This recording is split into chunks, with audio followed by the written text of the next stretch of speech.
When you're short on time and short of a lot of fresh ingredients, but you have the staples on hand in your pantry, this is an item that you can make that kids are going to just love, and grown-ups will too. It's called Mexican pizza, and what we're going to do is start with a couple of big flour tortillas.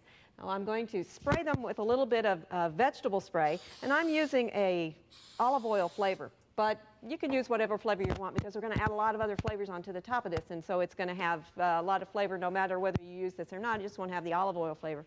Another thing that you can do on this if you don't want to use the spray is to use actual olive oil or vegetable oil and use a pastry brush and just brush over it.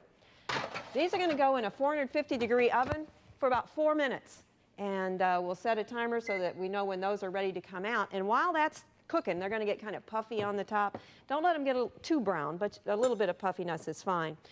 Also, for the topping, we're going to take a cup of salsa. Now, if you make your own, that's great. You can use the kind that you buy in a bottle, but you don't want to use one that is really, really liquidy. If that's what you've got, you probably should strain it and drain some of that liquid away. You can use the liquid in soup or in some other way, but if it's too much liquid, it's just going to spread out and go over the edges of the pizza, and it's not going to be nearly as good. Now, also to that, I'm going to add a little bit of cumin. I've got a teaspoon of ground cumin we'll stir in just to boost the flavor of the salsa.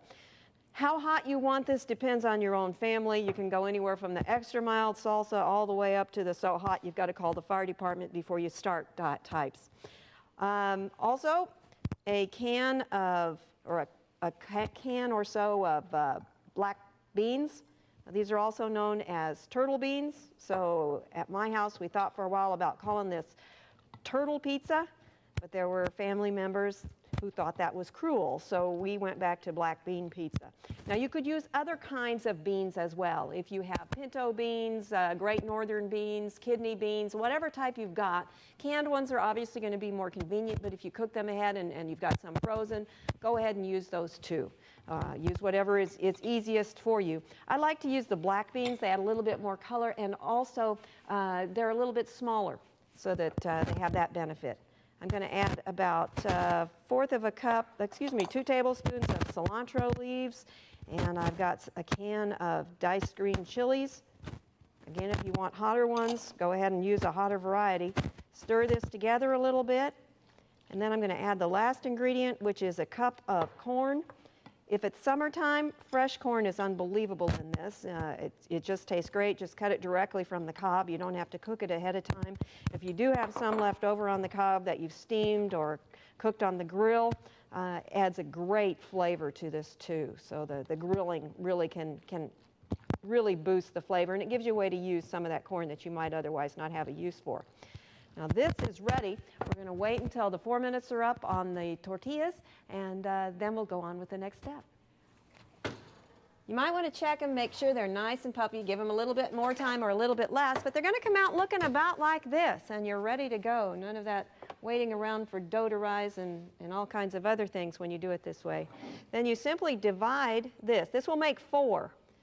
Now, I'm doing them 2 at a time just because that's all that will fit on this cookie sheet, but you could double stack the cookie sheets, use 2 cookie sheets at one time, and just make sure you read with your oven manual so that you know how to arrange the racks and the cookie sheets in the oven when you do that.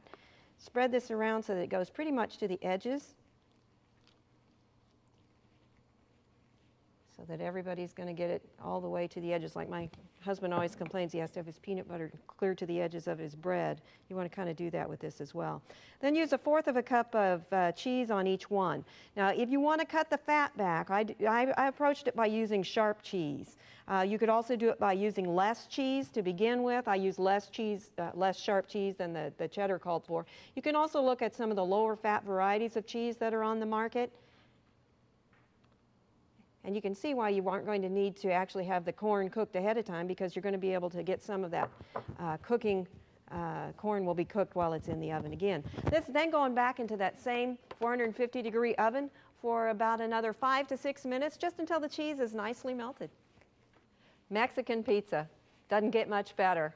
Kids are going to love it. My son, who said, "I don't think so," when he actually saw everyone else eating them and tried it, he fell in love with them and now asks for them on a regular basis. I hope your family will too. For Oklahoma Gardening, this is Barbara Brown.